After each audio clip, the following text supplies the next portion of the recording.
ప్రాపర్‌గా రెవెన్యూ రావడం అయితే 2017 ఆగస్ట్ ఆ టైం నుంచి స్టార్ట్ అయింది. ఈలోపు ఏంటి పరిస్థితి?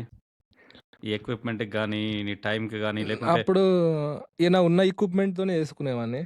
హ్మ్. ఆహ్, అప్పుడు పెద్ద కాస్ట్ ఏం ఇప్పుడు ఎవల ఫుల్ టైమ్ ఎంప్లాయీస్ ఏం గాదు. యాహ్! సో, మినిమమ్ తినడానికి దానికి పెద్ద దాన్నేమంటారు దానికి బడ్జెట్ ఏమి అవసరం లేదు గదా! సో, వీళ్ళకి వీళ్ళకి పైసలిచ్చేవాడివా? లేకుంటే జస్ట్ అ దావతులేనా?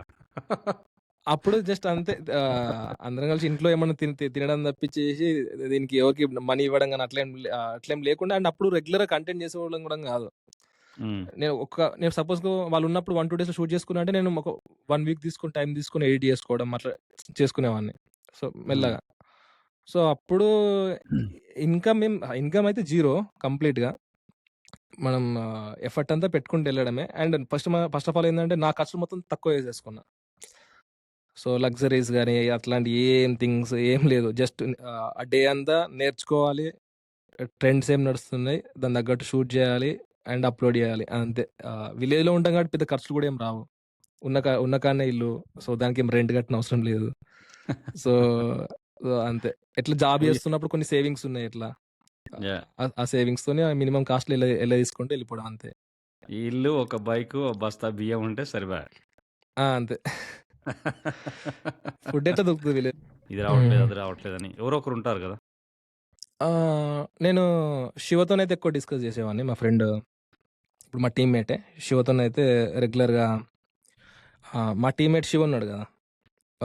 శివ ఇప్పుడు 'మోతవారి ఫిలిం' రీసెంట్‌గా వచ్చిన వెబ్ సిరీస్ డైరెక్టర్. సో, అవునా? శివతోని ఎక్కువ డిస్కస్ చేసుకునేవాడిని. సో, శివ గూడా బూస్టింగ్ ఇచ్చేవాడు. "అమ్మా! ఇట్లా చేస్తే బాగుంటది, అట్లా చేస్తే బాగుంటది." నాకు అంటే అప్పుడు జాబ్ ప్రిపరేషన్‌లో ఉండేవాడు. సో, జాబ్ ప్రిపరేషన్‌లో ఉండేటప్పుడు గూడా మేము ఫోన్ కాల్ చేసుకొని ఇట్లా చేస్తే బాగుంటది. అండ్ ఈ ప్రాబ్లమ్స్ ఎట్లా సాల్వ్ చేయాలని చెప్పేసి అయితే శివతోని ఆ! ఎక్కువ డిస్కస్ చేసేవాడిని ఆ టైంలో. నువ్వు 'శివ' అంటే నాకొకటి గుర్తుకొచ్చింది. నువ్వు హ్మ్. ఇంతకుముందు మనం పాడ్‌కాస్ట్ స్టార్ట్ చేయముందు ఒక క్వెషన్ అడిగినావు. అన్న ఫస్ట్ వీడియో ఎప్పుడు చూసినావన్నా అని. హ్మ్. ఆహ్, ఇది నువ్వే అనుకుంటున్నాను. బట్ చెప్తా. ఆహ్, హ్మ్. మీరు ఎడ్ల ఎడ్ల నాగలితోటి నాగలి దున్నుకుంటా అప్పట్లో ఒక ట్రెండింగ్ సాంగ్‌కి డాన్స్ జేసిండు. హ్మ్. హ్మ్. 'Kiki challenge.' 'Kiki challenge.' Yeah! దాంట్లో ఉన్నది ఎవరు డాన్స్ జేసినాయన? ఒకటి 'పిల్లి తిరుపతి', ఒకటి 'అనిల్ జిలా.' 'పిల్లి తిరుపతి.' 'పిల్లి యాహ్! తిరుపతి' అనేటాయన నాకు తర్వాత మీ ఛానెల్‌లో ఎక్కువ ఎక్కువ కనబడలేదు. కొంచెం దాన్నేమంటారు 2017 ఆ టైం. ఒక్క నిమిషం అన్న ఇప్పుడొస్తా. Yeah! Yeah! Go on.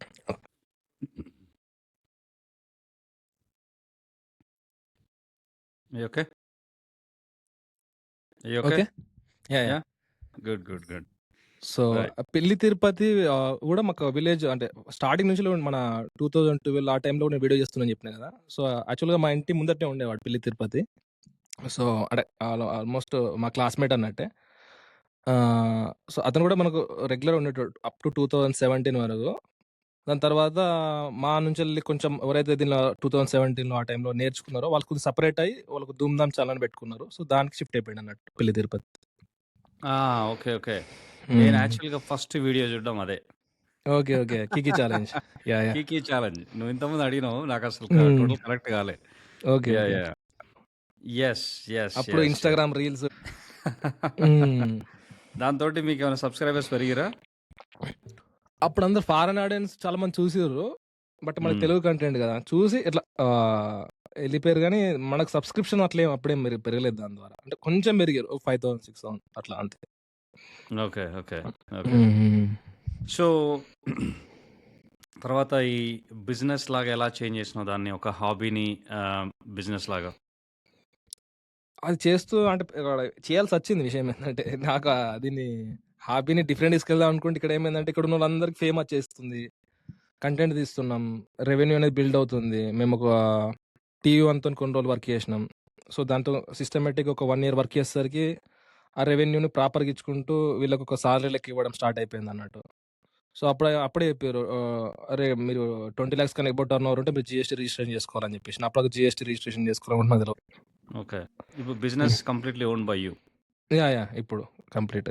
బిలేష్ okay. Private limited అని ఉంది. యాహ్! హ్మ్. హ్మ్. ఇంతకుముందు గూడా పార్ట్నర్స్ ఏమీ లేరు. ఫస్ట్ ఇప్పుడు పార్ట్నర్స్ ఏం లేరు. ఇప్పుడు హ్మ్. ఇంకొక కంపెనీ ఉంది. ఇంకా నేమ్ ఇంకా లేదు. బట్ నేను, శివ కలిపేసేసి ఒక చిన్న మెయిన్‌గా డిజిటల్ మార్కెటింగ్ అండ్ సర్వీసెస్ కోసం అది ఒకటి రిజిస్టర్ చేసినామన్నట్టు. ఓకే. సో, దీంతో పాటు మేము రెగ్యులర్‌గా వేరే బిజినెస్‌కి గాని, ఎడ్యుకేటర్స్‌కి గాని కంటెంట్ షూట్ చేసి ఇవ్వడం. ఆల్మోస్ట్ 2 ఇయర్స్ నుంచి చేస్తున్నామన్నట్టు. సో, దానికి ఒక సెపరేట్ టీమ్ కూడా డెవలప్ చేస్తున్నామన్నట్టు. 16, 17 మెంబర్స్ రెగ్యులర్‌గా ఉంటారు. ఓకే. కొంతమంది ఫ్రీలాన్సింగ్ అయిపోతారు. మళ్ళీ కొత్త టీమ్ వస్తది. యాక్టివ్‌గా అయితే ఒక 16 మెంబర్స్ ఉంటారు ఇగ. ఆ! అంటే మిగతా వాళ్ళు వస్తారు, నేర్చుకుంటారు, ఎళ్ళిపోతారు అంతే ఇగ. అట్లా ఓకే. అట్లా ఓకే. ర వాళ్ళకే. నేను అంతే. దాంట్లో నేనేం పెట్టుకోలేదు. ఓన్లీ దీనిలో వర్క్ చేసినందుకు మాత్రం వాళ్ళకి ఎట్లా రెవెన్యూనో ఇస్తా అన్నట్టు. ఓకే. సో, సినిమాస్ గాని అండ్ వాళ్ళేమన్నా ఇండివిడ్యువల్‌గా చేసుకుంటే అది వాళ్ళ ఇష్టం ఇగ కంప్లీట్‌గా. ఓకే. అంతే. ఓకే. హ్మ్. ఈ సక్సెస్ మొత్తం వెనకాల వాట్ డు యూ హ్మ్. Think is the biggest reason?